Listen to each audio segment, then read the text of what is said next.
Welcome to the Style Stories podcast, and I'm your host, Lisa Gilby. And today I am chatting with Coral Manson from Stripey Coral over on Instagram. She's got an amazing account. Go and check her out. And Coral worked in retail for years, and I would say in some of the real giants of the British high street. So Hobbs, Karen Millen, and LK Bennett are some of the names. She managed stores there. Then she went into training the staff, and then she started this fantastic fashion account. So welcome, Coral. Thanks for coming on today. Oh, thanks for having me. Nice to see you. I'm looking forward to our chat. We met just before Christmas in real life, and we had a bit of a night, didn't we? It was so much fun. The most fun I've had in a very long time, Yeah. actually.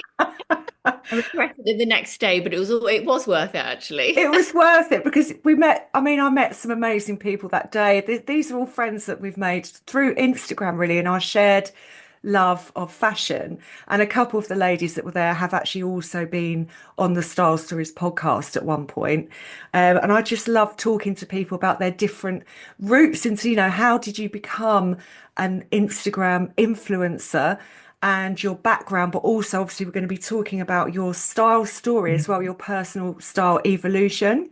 And I wanted to talk a bit today. I thought it'd be interesting just to talk about how the high street has changed, Yeah. over the years. I do feel that, well, it's changed a lot. I mean, a lot of high streets, in local smaller towns don't really have any shops there anymore. It's quite sad. So a lot of it has moved online. But then it's spring as well, and it's a gorgeous day out there today. So I wanted to talk about spring specifically, and if there's anything on your wish list, and if you've got any tips and recommendations as well. So Okay. let's kick off with just if you could tell me a bit about your background working in retail and then starting off your amazing account. Okay. Well, I'll try and keep it brief because it's long because I'm in my 50s now. So I've worked in retail for a very long time. I worked at Hobbs, Karen Millen, and Elko Bennett to name a few, and I managed stores around the London area. Hmm. Which I really enjoy doing. Working in retail, you meet so many amazing people, and you get to work. The time I worked with some amazing seasons, all the clothes were beautiful, and I have a huge passion for clothing and fashion. So I felt like it was the perfect job for me to work in retail. Um, but I also loved training people, and that was one of my favorite skills. So I then was lucky enough to become the training manager at LK Bennett, where I helped set up the training because this was a long time ago before they really didn't have any training in place at all. Mm. And I traveled the UK far and wide to train people in stores as well. So that was a really interesting part of my job. Mm. I went over to Ireland, Scotland. It was really, really good. Then I got pregnant. Yes, And then that's when things have to change, isn't it? it is, and because back in the day when Blackberries were around, I always had a Blackberry glued to my head on my travels. Oh my And you God, I might remember Blackberries. get, That's hilarious. That feels really I far know. back in time. God, to show my age here. And realistically, I couldn't be getting up five and traveling across the UK with a baby. So I took a career break and looked after my daughter for a while, which was wonderful. But then I decided that I really needed to get back into the fashion world. And actually, at that point, I used to love shopping in secondhand clothes stores. And one day I was in Fulham, walking around, had meeting a friend for lunch, and I came across this store called Deuxième. And as I walked in, they were saying that they needed someone part-time to do their social media. I was like, oh, this could be me, earwagging. Wow. I went home and emailed in a CV, got an interview, and then in within the next couple of weeks, I had the job. So I ran their website and their social media. And so really that was a footing into the social media world. This was a long time ago when Instagram had just started. So it was all really new and I didn't really understand it for a personal point of view, how it would work for me. But Mm. after running it for the Deuxième company, I was like, hold on a minute, I could do this myself. Why not? I've worked in fashion for over 30 years, and I'd love to show off my style. So that's kind of how my account started at the beginning. So when did Instagram start? When was that? It was God. like, I was asking my husband this morning, when did I start my account? When did Instagram start? And we both couldn't remember, but 7, 8 years ago, maybe 9 years. Yeah, yeah. So it feels like it's always been here, but yeah, it's actually Yeah. I do pretty remember recent. my first Instagram post was actually, I started my account as a personal account and then swapped it over to my stripy coral. Um, but went back and I'm like, oh my God, that photo is so bad. But how things evolve over time. Well, I saw this thing the other day that said if you don't cringe at past things, then you're not growing. Yeah, I okay, thought that was a that's really good. I good. definitely cringed when I saw some of the earlier photos. Yeah, I cringe at the stuff I used to post on Facebook. It's like so cringe. Like I just like, oh my God. Because we just change. But that I Yeah, love that story. So basically you grabbed an opportunity, you walked into a yeah, store and it was just like that was something that just kind of it came into your orbit yes, and then absolutely. probably put you on this path, which is fascinating. Yeah, really, that's exactly what happened. Yeah. Yeah. But I mean, let's let this is no small beans, your Instagram account. This is a big, and I don't know what that where that phrase came from. I think it's the first time I've ever said it, but like I'm making things up as I go along. So how did that how did it grow like that? Like what was the kind of were you constantly posting? Were you really did you have a strategy? How did it really get to where it is today? Well, at the beginning, I started doing it for myself. Well, A, because I wanted to show off my style and I love photography. And in the past, I've done photography courses. So I thought this would be a natural platform to do the things that I like. Um, It was only after a while when I started getting people following me and commenting. I thought, why do people keep commenting? What do they want? And I didn't realize there was a business there and a huge community, which is amazing. And I've met so many brilliant people like yourself through Instagram. But at the beginning, I was like, oh, I get it now. I was a bit slow on the uptake. And then I realized, the penny dropped that I could maybe make it into a business and maybe other things can happen from it. So that's what I did. Created the name Stripy Coral for the account, which is because I love stripes. What's with the stripes? Why do you love stripes so much? I think, well, it's because I grew up in Salcombe in Devon, so it's a very nautical seaside town. Yes.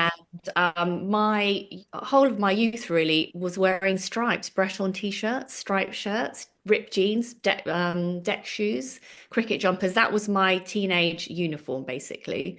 Um, and then when I moved to London in my late teens, that's when more evolved, but we can talk about that in a bit, sort of how my style evolved. But that's where the stripes came from, basically. A huge stripe love, and I still love stripes today. If you go into my wardrobe, you'll see a whole section of stripes. I actually love stripes in interiors and also, Yeah. when you go like on holiday and you've got all the stripy umbrella, all the stripy Yes, I love parasols, all that. the Yeah. stripy sun loungers. And I really do love stripes as well. And I'm not a huge pattern wearer. I find I get tired of pattern quite quick, but stripes and polka dots are the two really sort of classic Yes, yeah. Love both of patterns. those. Huge fan of polka dots as well. Yeah, because they never seem to go out and you never tire of them. They're like really classic. Like classics that you can wear again and again and a year after year, definitely. And what do people, do you think, follow your account for? Like what inspiration are they getting? You do quite a Um, bit of get ready with me, don't you, I Yes, think? I do. Well, I think initially, I did talk about stripes. One of my first posts was talking about stripes, and then also color. I love bright colors, bold colors. So I love red, green, yellow, turquoise. I have had my colors done, although I didn't need to have it done. My friend was training to be a colorist, Mm, and I knew automatically I was going to be a spring. I yeah. just the colors really light up my skin. I just knew. So luckily, my whole wardrobe was in sync with spring.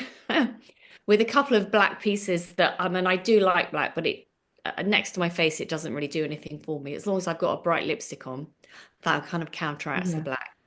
So people followed me, I guess, for maybe my bright colors. When I look back at my Instagram the other day at the very beginning, it is all bright colors. Mm, Um, and also over 40. So I started my account when I was over 40. So that was another reason for people to join my channel as well, was to celebrate being over 40. And we still have style over 40. Sometimes I feel like the older woman gets forgotten. And I hopefully, people enjoyed that older people were celebrating style, and enjoying fashion while we're still in our 40s and 50s. I just think, I mean, that in itself is really the sort of it epitomizes the success of Instagram because people can see themselves in people like you who post, so an over 40 person, because when you're 20, you just think that's ancient, don't you? You just think, oh my, like literally my life's going to be over. Exactly. I'll be dead. Like it's just like, you don't really realize. But like you still feel the same. And Yeah. of course you want to feel good and enjoy it. And why shouldn't you? And it's one of the reasons I started this podcast is because I felt frustrated with being told by magazines that you can't wear this and you can't wear that over 40. Yeah. So if people align with you as a person rather Yeah. than, models in magazines that's Yeah. all glossy and it's, being curated. So it's Yeah. sort of seeing style in real life and like imagining yourself Yeah. in that. And with the, I would have said definitely 100% spring. I'm also a spring as well. And I think that's quite handy. But like you said, you knew already what your colours were. People instinctively, what colours Yeah. suit you, I think. I was going to ask you actually first before we go into the high street, because I do want to Yeah. talk about the change in the high street and how older women aren't really catered for, or when they are, it's sort of frumpy stuff. But how has your style personally evolved, particularly as you've got older? Do you feel more confident, or, I think the answer is going to be yes because of your account and everything. But, have you had feelings of feeling like you have to rein it in and you have to dress down or dress a certain way or not wear certain things and all of that? I mean, I think I've always dressed for myself. I've never been a people pleaser, as in, oh, asking my boyfriend, what do you think I look like? I'm not Mm. that person. I'll wear it, and if he doesn't like it, so what? Yeah. I'm happy wearing it. And I think, to be honest, women dress for women more than men anyway. I would much prefer to get a comment from a woman saying you look amazing rather than a guy. So I think I've always been confident in wearing what I want. And I think I still feel confident in what I wear. And I think now I probably maybe put more thought into how I put outfits together. Um, but sometimes I do feel uncomfortable wearing things like showing tops of my arms, which I think is a typical thing to say for an older person. I don't like showing arms so much. I didn't mind when I was younger. If I'm on a beach, I'm on a summer holiday, it doesn't matter because I'm on this, in the sunshine, having a good time.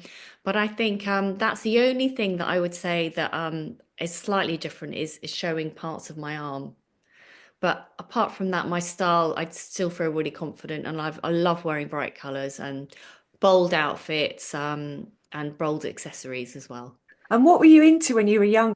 Well, just as any young person would like to wear is, shorter things, long, was really pleased with the shape of my body. Still am, I feel happy with my figure. Um, but yeah, just wearing, it's always been preppy at the beginning. And then as I've Oh, moved into London, I kind of changed my style a bit. Moving from the country to London, I think it definitely evolved. And I think possibly wearing brighter colours also maybe evolved from coming when I moved to London as well. But my heart still lies with preppy nautical looks, definitely. see, that's quite interesting. So that's probably like your core, the core of your style. But I mean, bright and colourful and vintage is very different because you're wearing a beautiful Yeah. Rixo blouse today. Um, that's very different to preppy. But preppy, because we're influenced by where we grew up and the music we listen to and the people we hang out with and all of that. And obviously, you've said you grew up in Salcombe in Devon. Yeah. So that is a very sort of preppy, those sort of coastal towns. They're all in their Breton stripes, aren't they? And they're kind of Yeah. Yeah. boating shoes Yeah. and Yeah. sort of stuff like that. So that makes sense.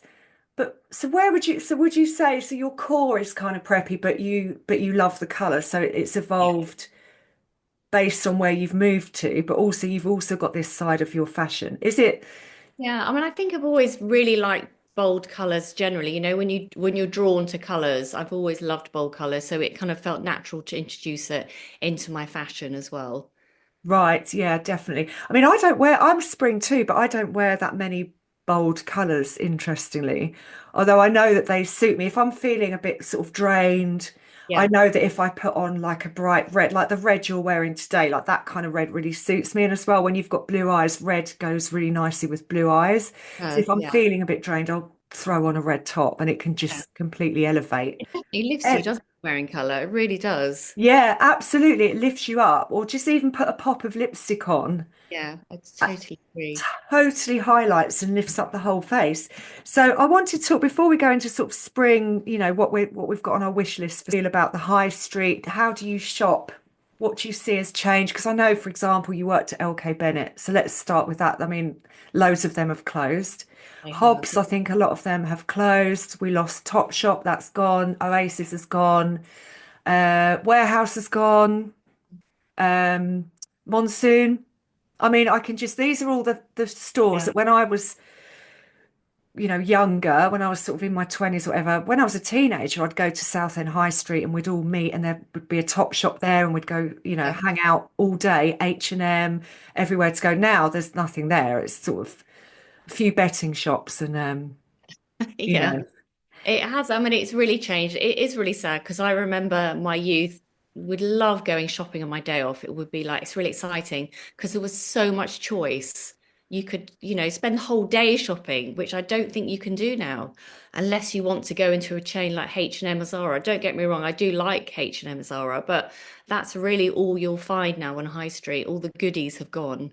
Um, and I find I don't really go high street shopping anymore. I used to love going to Oxford Circus, the giant top shop. That was my dream. You could spend the whole day in there. It was so much fun. So when that closed, it was like, oh, I'm so sad. Why is that gone? Um, but I find now, I mean, I guess everything evolves as with shopping. I do like to find items through social media. I spend my business is on Instagram and TikTok. So I do naturally find, go to other fashion accounts on the social platforms to get inspiration. Um, or I might even just search for if I fancy like a tan jacket, type in tan jacket, and then you'll just get flooded with tan jackets. And I don't think, well, you can't really do that on a high street. Well, certainly not now anyway. Back in the day, you could probably go to five or six. Oh, they've all got a tan jacket. But online now, you can see a bigger variety. And I think probably that's why people find it easier and with more choice to do it online. I mean, I honestly, my friend came around yesterday and she was telling me she buys loads of stuff on TikTok. She's like, what do you buy on TikTok shop? I said, I don't buy anything on TikTok shop. I honestly don't think I've ever bought any clothes off Instagram or TikTok. Not clothes. I've got inspiration. Yeah, yeah, yeah, Maybe actually that's not if I'm thinking about it being like, say I've been advertised to, that's what's yeah, gone in my head. But actually, if I see an influencer wearing something that I really like, then I will click, they've got like to know it shops, haven't they? They've got links. So yeah. is that what you mean? So buying it through that way Yeah, or or even inspiration. So like I saw this amazing tan jacket with fringes from Free People. It wasn't even anyone I followed, it just came up in the explore page. I was like, oh my God, where is that jacket from? I need that jacket. And I kept thinking about it. When I kept thinking of that, I need to get that jacket. yes, I was yes. influenced by the explore page. So yeah, that's how I have shopped and how I do shop for a lot of my items. Yeah, see, yeah, well, I guess I get the inspiration from there, but shopping, no, not so much. But I suppose as well, the thing is with my job, I'm literally in the shops Yes, yeah. a lot, and the place that I find is great still for shopping is Kings Road. I think Yeah, that's great. Yeah. that's still really good because it's got a good selection. And I'm in Harvey Nichols with a lot of my clients. Because online shopping, if I'm so, shopping for yourself online is a different story. But if I'm shopping for clients, like I couldn't do an entire shop online, it would be Yeah. so hit and miss. And I guess that's the problem with online shopping, isn't it? It can be so hit and miss. But if you know what suits you, Yeah. then it's fine. But I just think it's all the sizing and all of that. And I am sad about the demise, what seems like the end of the British High Street as we knew it. I mean, what do you think the future's going to look like? Do you think shops are going to start popping up again, or is it going to be all flats? What's going to be? Surely we can't all just shop online. And I can't see it going backwards, I'll be honest with you, though. I really can't. No. My daughter, she's 15 and she won't, I mean, she doesn't do a high street. She loves vintage shopping and secondhand. So she will source where these places are, and they're never on a high street usually. Lots of them she'll go to like Brick Lane. So, well, I guess Oh, that's a high street in a way, but it's not like a traditional high street. So she'll go to Brick Lane and she will spend the whole day searching for, unique pieces. But she would never go into H&M or Zara. That's not her vibe. And I think there are lots of people from that generation that probably feel the same.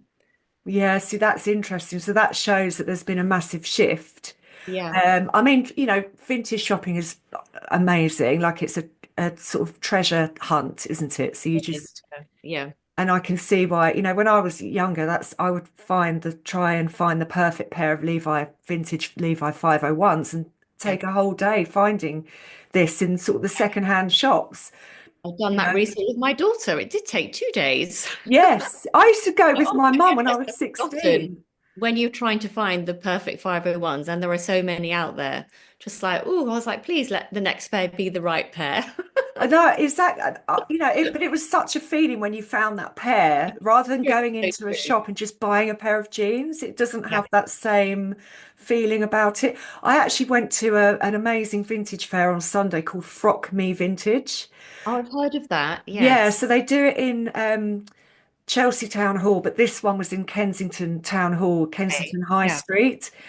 And the vintage was, oh my God, it was literally amazing. Like if you ever had a special occasion, like it's my 20-year wedding anniversary next year. So something like that, I would maybe splash out on a gorgeous vintage dress because the prices, I mean, they're from like the 1930s. You're talking 650 quid for some of these, silk 1930s dresses. Or there was a gold crocheted one from 1920 that was just stunning. Wow. But yeah, it's really expensive. It would Yeah. have to be like a save up job. Yeah. But talking of spring now, because it's actually spring has definitely sprung because I've spotted Exciting, isn't it? daffodils. Yeah. It's amazing. I love them. Oh, it's amazing. I'm so like at this point, I'm so over winter. I can't deal with it. I'm just winter weary. I've had enough. Yeah, So me we too. need spring and it's exciting and it is definitely in the air. The birds are tweeting, etc. So do you have like a spring wish list? I mean, obviously you're in a bit of a different situation because you are running an Instagram account. So how do you plan? Like, do you think I'm going to do a Pinterest board? I'm going to look at my wardrobe gaps. Do you have a little wardrobe edit? What do you do at the beginning of a new season? I'm very lucky to have we turned one of our bedrooms into a walk-in wardrobe. So I have all of my clothes. I had rails fixed to the wall, so there's clothes all around the room. So this is so lucky. So I make Amazing. see all of my clothes clearly, and I have them in colors. So in my wardrobe, all the greens together, all the reds together. I have all my jeans together, so I can see what I have. So I kind of I'm able to plan ahead, but I do like to buy a couple of key pieces, new pieces for the season. I don't necessarily do trends, but as I mentioned before, I bought this tan fringe jacket. I know that's on trend, but I've always loved fringes Mm. and I've always loved tan. And I was just like, this for me is going to now sit in my wardrobe as a piece for this spring, but also I'm going to wear it again and again. And if fringes go out, I don't care because I will still like them. So that's the reason I bought that. And I think that would be a key, it will be definitely a key piece for me this spring. I think as well, like tan looks really nice with bright colours. I think with that red Yes, blouse yeah. you're wearing Yeah. now, Yeah. I love I tan and red together. that tan will look gorgeous. And you've got your walk-in wardrobe. So you say you've got it in colours, but do you have it in categories? So do you have like jackets? I do. So all my dresses together, all my dress, so it's all really close so I can see what I've got. Um, and sometimes when I'm in a rush, things get flown on the floor and I run out. And then when it's messy, I'm like, oh my God, it needs to be in order again. I think that comes from working in retail where everything had to be really tidy. When I worked at Hobbs, we had to fold the knitwear 10 and 12 inches. We had folding boards, and now all of my knitwear is folded 10 and 12 inches in my walk-in wardrobe. It's stayed in your DNA. Has, yeah. I mean, It's I like do. a pop. I do say, what about clutter though? When you've got over that, do you keep it all in there or do you get rid of stuff?